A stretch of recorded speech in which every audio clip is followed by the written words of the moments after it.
And we're back with the Classic Auto Mall podcast from the Classic Auto Mall studio in beautiful downtown sunny Morgantown, Pennsylvania. What are you grimacing at, Steve, over there? You look, that is a grimace. And welcome to the studio, Obie O'Brien. Thank you so much for being here. We just met a couple of weeks ago, well, a month ago, I guess it was, right? You just wandered in here off the street to see 900 and some odd cars. Yeah. How'd you hear about us? Well, I think anybody who's into cars knows about the place. Right. And I used to come up here. My wife and I would drive up here. 'Cause you know where the windmill is? Yeah, right absolutely. across the street from that was a really amazing flea market. Right. Now it's a much nicer knick-knack kind of place. Right. But I bought one of my early jukeboxes I bought up there at that place. It was all kind. They had tools and jukeboxes, and once in a while you would come up and there'd be some instrument, and it was either something really cool or a total piece of crap. Or something just so oddball, right? Yeah. Too. I mean, like a So pan flute or... we used to just drive up here because we thought this was like, going into the country. This was like where we lived. That's what... was the the city, and you would come up here and you'd go like, yeah, I'm out. And now I live in this part of the world. And it's a great part of the world, by the way. It is. When I first moved there, it was a little bit of culture shock. Did you have to get one of those sound machines that made the sounds of sirens and trucks and cars going by? No. It was just, when you live in a really rural area like where we live, right. A lot of Amish farms. Sure. And there's a hill on my road with a couple curves. So if you, on a Sunday, right. if you get behind like 8 buggies, you really can't get by them. And you're looking, your speedometer's it's just sitting on the thing. You're going so slow, it's not even registering. That's slow. And it's always like, I got to get to the airport or I got to get to the train station. Right. Well, that's the problem with anything anymore is that people drive by our place all the time and they will say, and they tell me this all the time, I've been by your place 100 times, but I'm always in a hurry to go somewhere else. Yeah. So now with the casino, and then we got the, the smorgasbord here, the Shady Maple. So you got 3 attractions right here. I went to the Shady Maple once. We wanted to see it, and it was... It was something everybody should go there one time and just get the ambiance of that place because, people are bussing in. There's buses. Oh yeah, like giant from New York and from Virginia, and I'm like, and I walked in. I went to the supermarket. Right, the supermarket. Right. Oh, it's crazy. Is gigundous. And somebody who was working for me wanted Coney Island relish. And you think? And I didn't know what particular that was, but they had an aisle and it was like 4 different kinds of Coney Island relish. Get out. And I can't. I don't know how. It seems like it was as big as this place. Yeah, this place is huge. Yeah, it's indescribable almost. Yeah. And people eat like they're going to prison tomorrow. Yeah, it's like they're going to the chair. Yeah. Let me see. So when you ask somebody, how was the food at the Shady Maple? The response is usually not, oh, it was delicious. The response was, I couldn't eat another bite. So we went to that Shady Maple buffet. Right. And I got scared at one point because I was trying to walk this way across the incoming traffic to the food tables, and you realize you could be killed. Lose right a there. limb or be killed. You could be trampled to death. They might not find your body for 2 days. So when we return to the Food Network, we'll... Anyway, for those of you who don't know Obie O'Brien, he's a Grammy-winning engineer. I know that sounds like, wow, how can that possibly, there are so many different awards out there, but the Grammys are the ones that seem like they are the most important of any award out there in the music business. Would you agree or disagree? Is it maybe there's something inside we don't know about? It's nice to be nominated. Sure. It's nice to it's your peers are saying, you didn't screw it up. Congratulations. Good job. They pat you on the back and they but yeah, it's nice and it's nice to have people that do the same thing that you do. Sure. And it's not, and I'm certain that you are equally as appreciative of your fellow engineers and competitors and whatever you want to call it when they win. And listen, I know some guys that are out there that are unbelievable. Right. That so much better than me. And you know, that's a weird thing to say, but Sure. like a guy like Bob Clearmountain, Right. who's a very famous engineer, who's mixed for everyone. Right. You know, and I used to go to Bob's place and you know, you just watch him work and you go, it's like watching a world-class athlete. Right. And you just go, how is that possible? Right. It's easy. It just It flows with him. It's yeah. just natural. So there are people out there that are so good, and I've luck has played a big role in Well, my sure. in my getting to do the records that I've done. So I'm okay with it. Well, and you've done some probably pretty well known artists that you've worked with. Jon Bon Jovi you've worked with for well over 30 years now. Yep. Barbra Streisand, Alice Cooper. I mean, the list goes on and on and on. Yeah, I've been lucky enough. I got to because of the Bon Jovi connection, I got to work with Jeff Beck, Right. which was like a big deal for me because Sure. I loved everything he's ever done. Right. I loved the Yardbirds, and the Yardbirds had three of the greatest guitar players ever play in that Jimmy band. Page, Yeah. Jeff Beck, And Clapton. and Clapton. Yeah. How does that happen? That doesn't even register. And at the time, did it seem as important as it seems in retrospect? No. Right. No. Now you realize. Right. And here's the thing.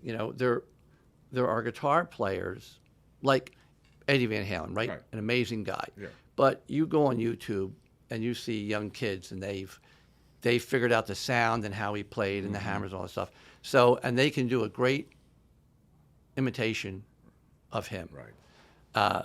I've heard people do great imitation of Jimi Hendrix. Right. Jeff Beck was uncopyable. Right. Uncopyable. Wow. And there's very few guitar players.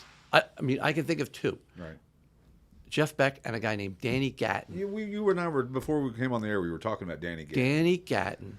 The first time I saw that guy play, I went, what? Because he was doing things. First of all, you thought there were more than one guitar player playing. Right. You mean like 38 Special with like 4 guitar players? He would play with a pick Right. between thumb and first, and then he used his other 3 fingers to pick inside of it. So, Sort of like wow. Chet Atkins. I Yeah. mean, it all sort of derived from Chet Atkins. Sure. And Les Paul and Chet Atkins, Right. a lot of these guitar players, that's what inspired Sure. them. And Danny was also a car builder.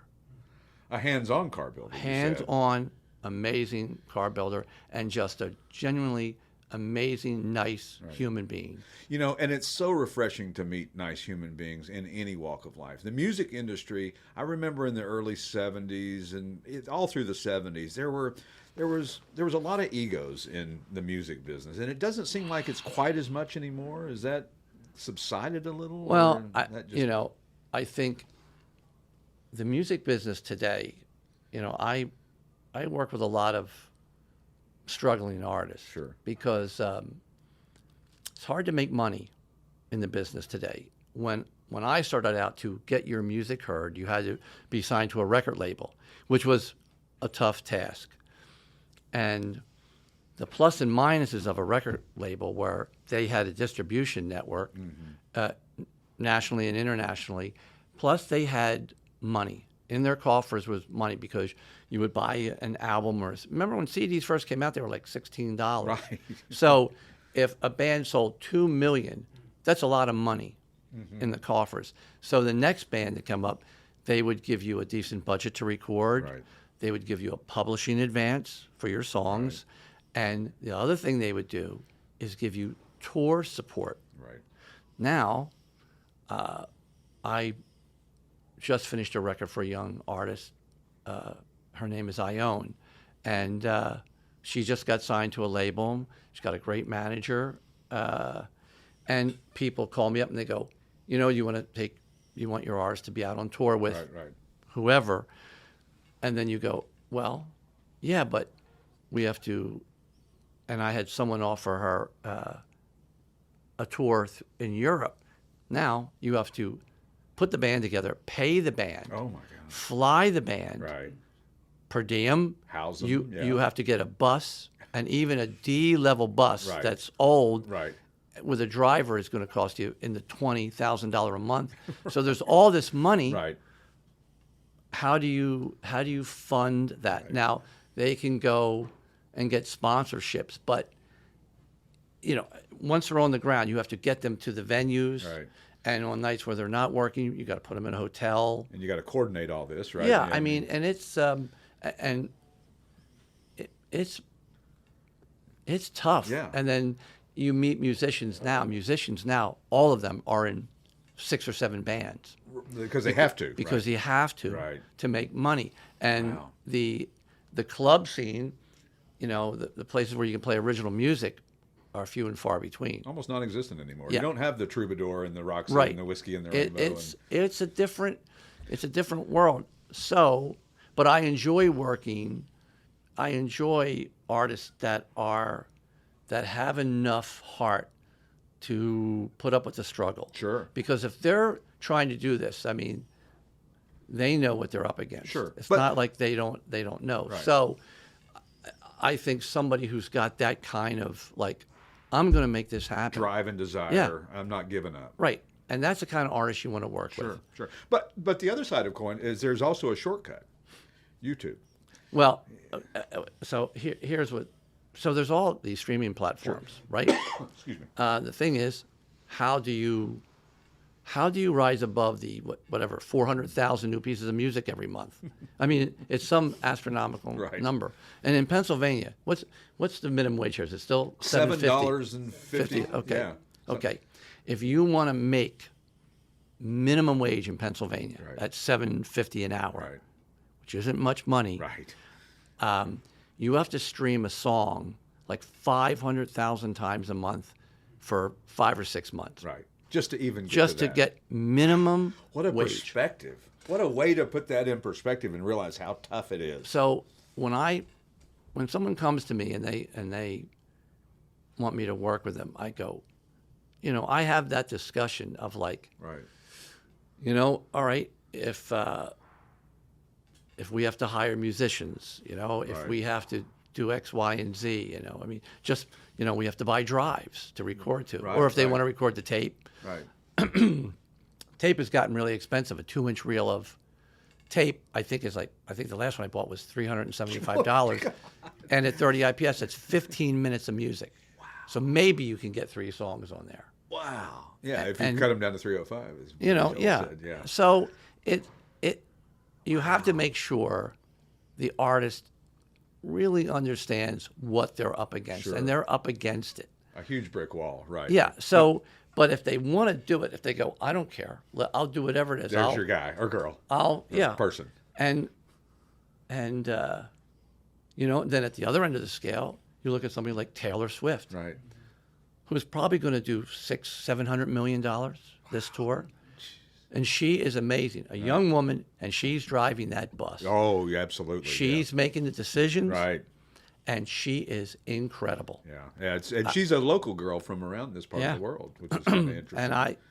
And the women are ruling it right now. Oh, absolutely.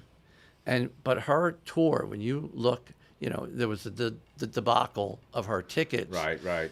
And unfortunately, these resellers jump on and get tickets. Mm-hmm. And I saw when they played in Philly at the Link, Right.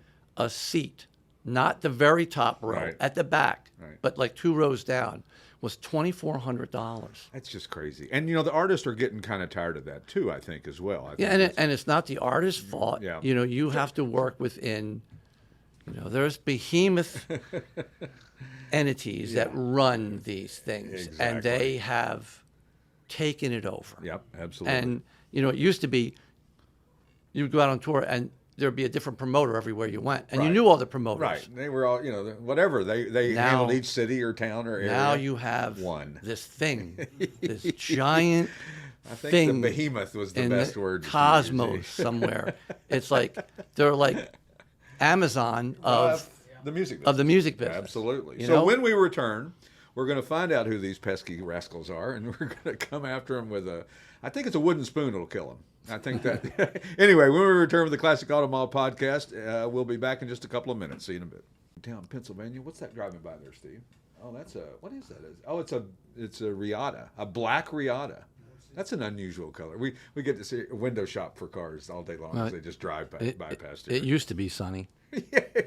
Yeah, we have some Canadian smoke. Yeah, I think it's a chemical plant fire, caused by Getty and Alex, and because they're still, I don't know, they're pissed because Canadian bands didn't get what they deserved. I loved Rush growing up. I was, of course, you never met a girl who liked the band Rush. Women hated Rush for some reason. When I saw that drum kit, I was like, they must either use 3 microphones to mic it or 90. Or 90. Yeah, it can only be all or nothing. I mean, I saw that kit and I went, if a drummer came in and set that up, I would just go jump off the roof of the building. Can you imagine his drum tech? I bet he went through quite a few of them. Don't you imagine over the years? Because they were just like, oh, to hell with it. This is just too much work. I mean, like having that many tom-toms, where do you start the first pitch of the first tom-tom so the last one isn't just a piece of mud? Right. You know, you got it.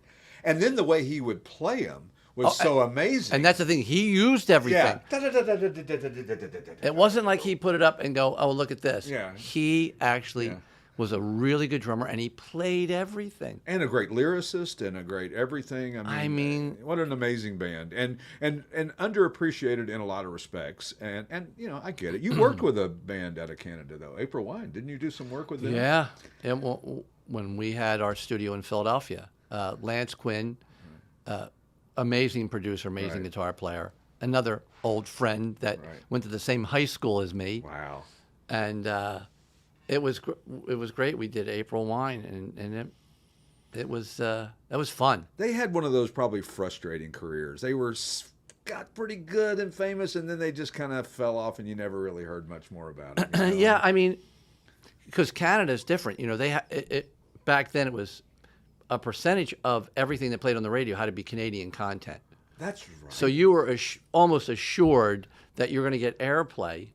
With Anne Murray and Gordon Lightfoot. And Anne Murray did that great cover of "You Won't See Me" by the Beatles. Right. Oh, Gordon Lightfoot, the Wreck of the Edmund Fitzgerald. I like that guy. I do too. And Kim Mitchell from Max Webster, who was friends with Rush and had a couple of little solo careers. I like these obscure bands. I listened to bands back in the day, Moxie and Legs Diamond, and bands that you never even heard. People would go, huh? What was that? I grew up in that era, and I never even heard of those bands. Oh, look at that. What is that, Steve?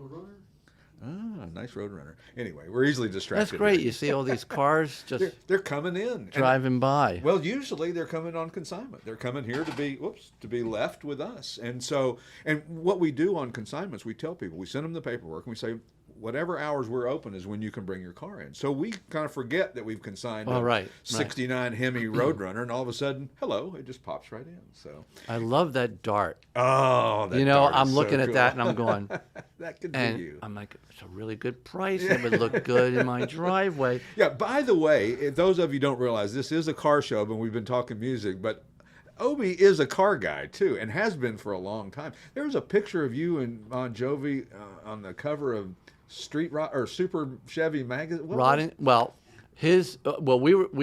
together on Rod and Custom. Rod and Custom, that was it. It's my 32 and his 57 Nomad, but his 70 Chevelle was in one of those Chevy magazines after we did it. How cool is that, though? I'll tell you what, he loves that car. Oh, I bet. And it's great. It's got a 454 in it, and it's got the cow induction and. What a great car. And that thing, he takes it to his summer house and drives it when everybody in the town where he is in their little Range Rover or Bentley, and here comes tops down, making all this noise. Those rock stars. Yep. I tell you. But he's had some great cars over the years. He had a 58 Corvette. Oh, he had love those. I think it was a '69 Camaro. I mean, he had that '57 Nomad. Right. He had a Nomad that I was in love with. Right. And it was a 454. Right. 4-wheel disc brakes, Nice. Good driver. yeah. Good one to drive. R700 overdrive Yeah. tranny in it. So you got modern conveniences, but with still the cool nomad look. And I've had a lot of cars over the years, and cars that I loved. I had a '63 Impala SS 409 convertible What a great that I car. bought, 4-speed, that I bought off the lot in probably 69 from a place called Dick Barone Chevrolet in Springfield, Pennsylvania, right outside of Philadelphia. Right. Farmer Dick Barone. And I loved that car, and the engine blew up on the way back on the Atlantic City Expressway. We were playing our band. We were playing in Summers Point. So Maryland. this was your band. This was the band that you were in. Yeah. So We would play down the shore resorts in the summer, and someone had stolen the gauges out of it. Yeah.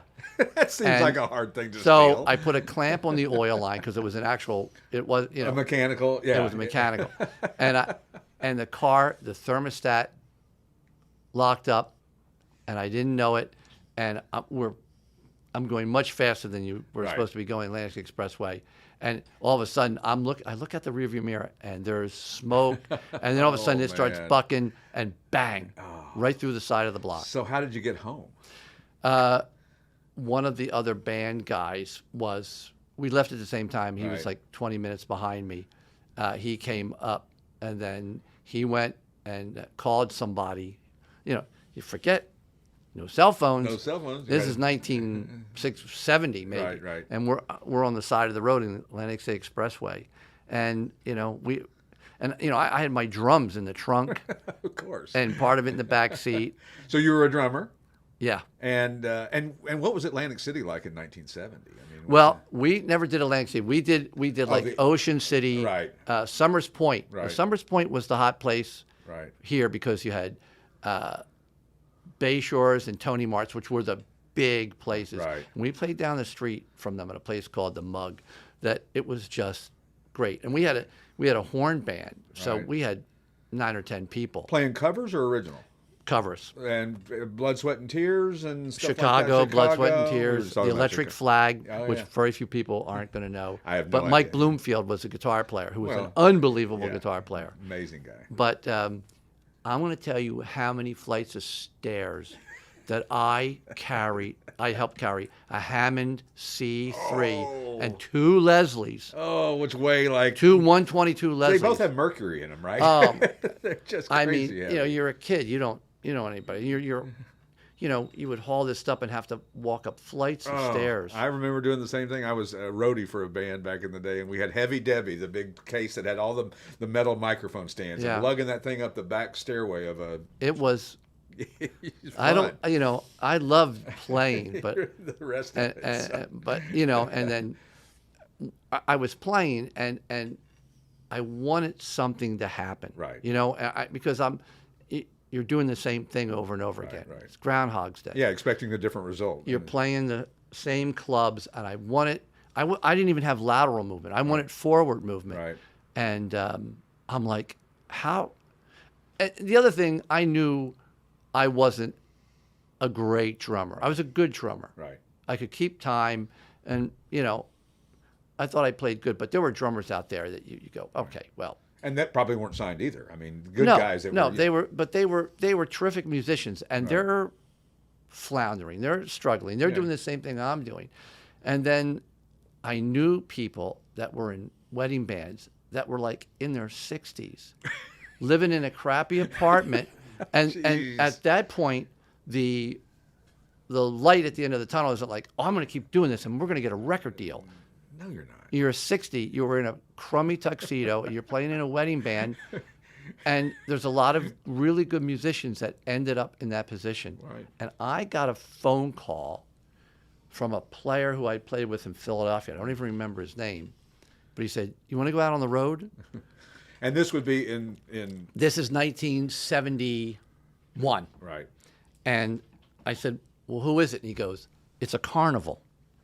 Right. And the band needs a drummer for the burlesque show." And I'm like, There's a good resume. I'm like, where do I have to go? He goes, well, you're going to go up and down the eastern Right. seaboard. You're going to go up into Canada. And I said, yeah, why not? And at the time, I had a young son, Right. like 2 years old. Right. So you But- needed a paycheck. Yeah, and I knew it was just going to be Groundhog's Day. It was Right. going to keep going over and over. So I went, and let me tell you, that was a learning experience. Right. And actually, so the guy that ran the burlesque show was the head truck diesel mechanic. Right. Right. So how does he get that? But makes perfect sense. And he had no smoothness about him. Right. Right. When he was talking to the mechanics or the dancers or the the band, musicians, right. he had no etiquette to deal with. Or filter. Right. Yeah, and so it was the 5 Vavona brothers. But so I went and I did it, and it was a real eye opener Right. watching how that mechanism worked.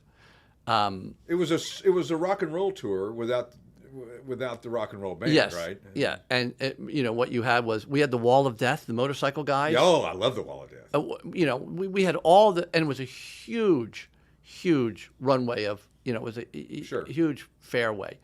And then about a month after I got there, I saw this one guy. He kept walking around, and you can look at somebody and go, well, they don't belong here. Right. I don't They're know out what of they place, are, yeah. but But these they're out of place. So he comes up to me at one point and he goes, my name is Martin Burke, and I'm going to do a documentary about this carnival. And he said, I've been watching you, and he goes, I've got some people who I want to be main characters. And I said, well, this is just a lark for me. I'm not going to spend my life here. But I'm sure everyone who works at a carnival has Right. said that. Oh, and sure, then, yeah. Then And it's, then 70 years right, later. Yeah, right. Exactly. So he said, I get it. So he wanted me to sign a release, which I did.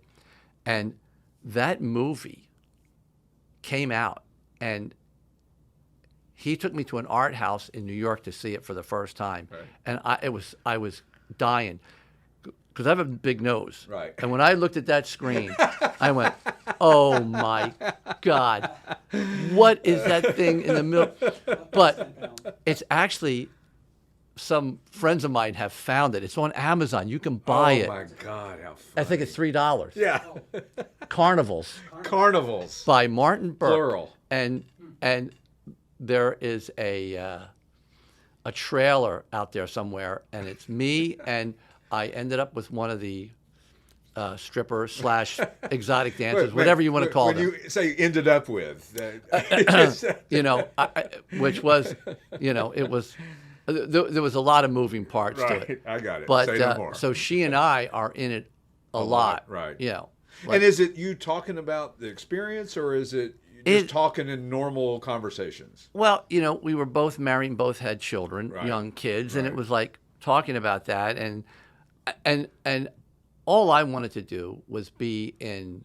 I wanted to have a rock and roll band. I didn't know. At that point, I still didn't know exactly what I wanted to Right. do, but I built a small recording studio when I was probably a senior in high school in my parents' basement. Right. And my father had a big band.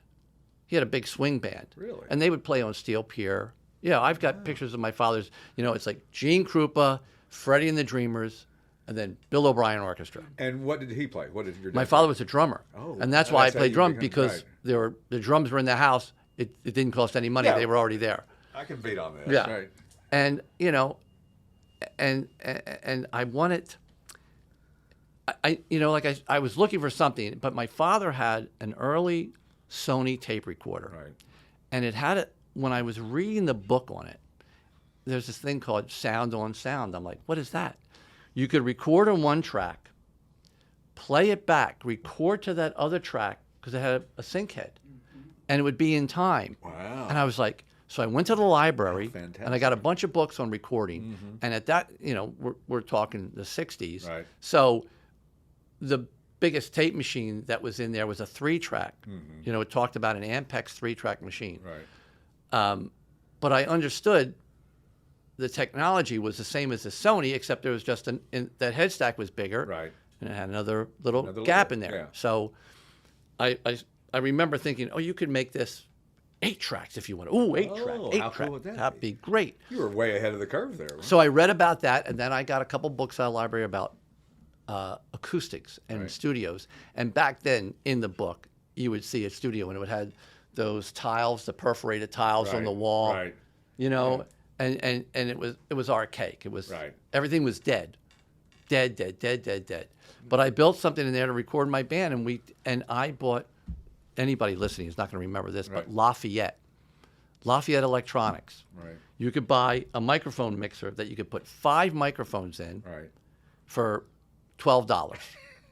$12. Which was a lot of money back then, though. It wasn't nothing, you know. You know, and you would buy microphones there for, $11. Right. They're, they were dynamic. Right. You know, they weren't even condenser mics.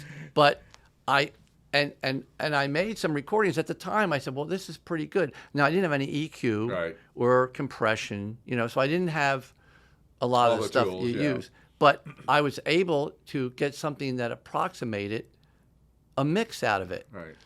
And so I go and do the carnival, and at one point I go, okay, it's time to leave the carnival.